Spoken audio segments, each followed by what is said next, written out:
Hi, so for this video I will be doing number 7 on 5.2, and the question is f of x. We have to find the graph first. F of x equals log x plus 2. There isn't any base for this graph, so we have to assume that it's 10. We just assume it's 10. So f of x equals log 10 x plus 2. So graphing is the first part.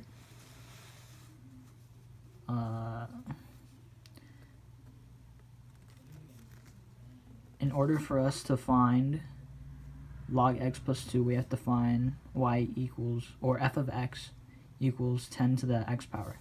So I did this. I put in a number for each x. So y equals 10 to the negative 1th power, and then y equals 10 to the 0 power, and then y equals 10 to the 1th power. So x equals negative 1, and then y equals 1 over 10, because 10 to the negative 1th power would equal 1 over 10. Next, y equals 10 to the 0 power, so the x would be 0, and then y would equal 1, because anything to the 0 power would equal 1, and then y equals 10 to the 1th power, so 1 is x, and then 10 is y. So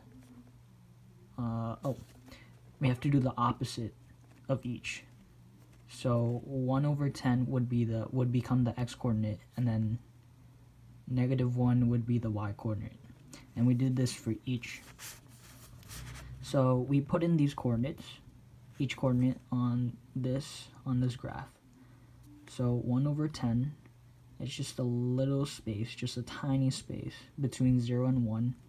Then we went down 1 unit, 1. So here is this coordinate, and then 1, 0.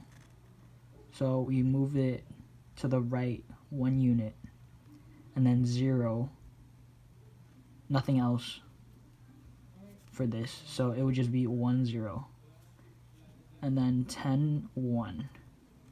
So we're going 10 spaces to the right, 10 units to the right, so 1, 2, 3, 4, 5, 6, 7, 8, 9, 10, and then we go up 1 space because it's positive, so 1. This would be 10, 1.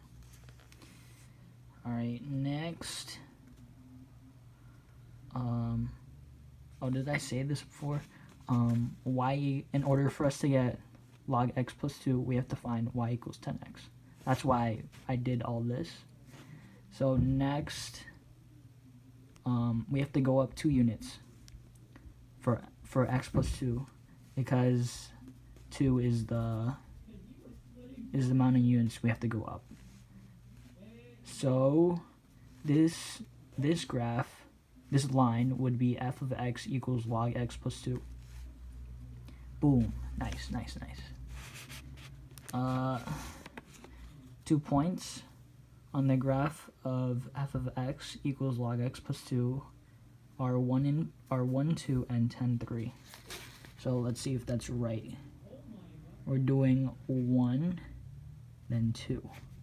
1, 2. That's right, yes. And then 10, 3. So 1, 2, 3, 4, 5, 6, 7, 8, 9, 10. Then we go up 3 units. So 1, 2, 3. Nice. That was the second part. Now the third part is the domain. The domain would be 0, infinity, because the line starts on 0 and then goes to the right. It never ends, so it's just infinity. And then the vertical asymptote would be x equals 0, because the line because it doesn't cross. It doesn't cross over to any other quadrant. So it would be x equals 0 because it doesn't move. Alright? So I hope you found this helpful. Give me some tips to make this better. Thank you. Have a great day.